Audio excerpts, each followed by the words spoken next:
It doesn't like my laptop. Can you hear me from back here? Great. All right. There. Oh, you're a genius, a wizard. Good morning, everyone. Excuse my voice this morning, but I didn't want to miss being here and sharing with you all. There's a song called 100 Years by Pfeiffer Fighting that's been living inside me lately. The narrator, a man, is recalling himself at different ages, from a teenager full of dreams, a passionate lover, a young father, having a midlife crisis.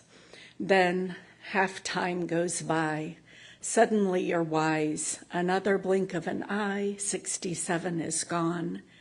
And finally he's 99 as the end approaches. This especially resonated with me with my 89-year-old mother's passing a month ago, followed by seeing people at her funeral I hadn't seen from years to decades, a babysitter from when I was 10 years old even. The following weekend, I drove back to Indiana to attend my high school reunion. And those people again, some I hadn't seen in 30 to 40 years.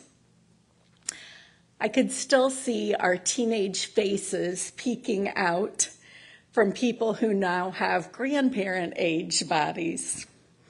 As we hugged and joyfully reconnected, we each chose which highlights from the decades of our lives to share.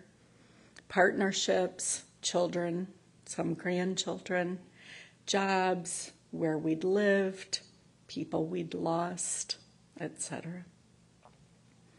It all left me pondering. First, about the mystery and almost absurdity of how all those different versions of ourselves can still be contained within us. Partly in our memories, of course, but also as a building block of the people we are today, the things we say, relationships we forged. And those versions of ourselves shaped the decisions that led to the next stage of our lives and the next stage. In retrospect, different time frames or locations we lived can feel like another life, almost as though we're reincarnating over and over using the same body here, or that we're an actor in different plays whose name stays the same in every role. I've also been reflecting on which highlights really matter. When I'm 99, or whatever age I live to with my cognitive abilities intact, what do I want to look back and see or to say about myself and my life? Each of us may have different answers to this question. We may say we want to have traveled, to have created warm memories for our families and our friends, to have built a legacy through our work or service, or to have created beautiful objects with our hands. I could also wager a few guesses about some that we would share based on our community values. To have built and sustained our C3 spiritual community, been of service, eased others' suffering and reminded them of their value, embraced diversity, created a more just society, and cared for our planet. I'm reminded of another song from the 1969 movie Goodbye, Mr. Chips. In the evening of my life, I shall look to the sunset at a moment in my life when the night is due.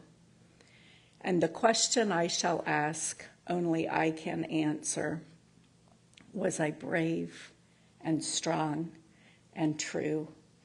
Did I fill the world with love my whole life through?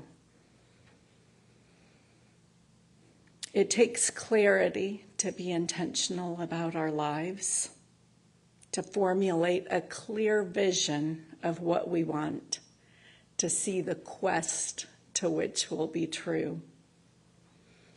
It takes bravery to implement, to sometimes make hard decisions around who, what, and where will foster our vision, and to let go of what doesn't.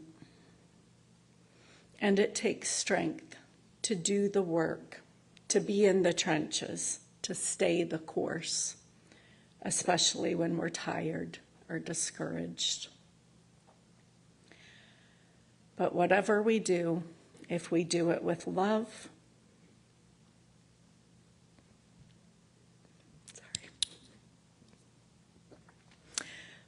we will have lived well.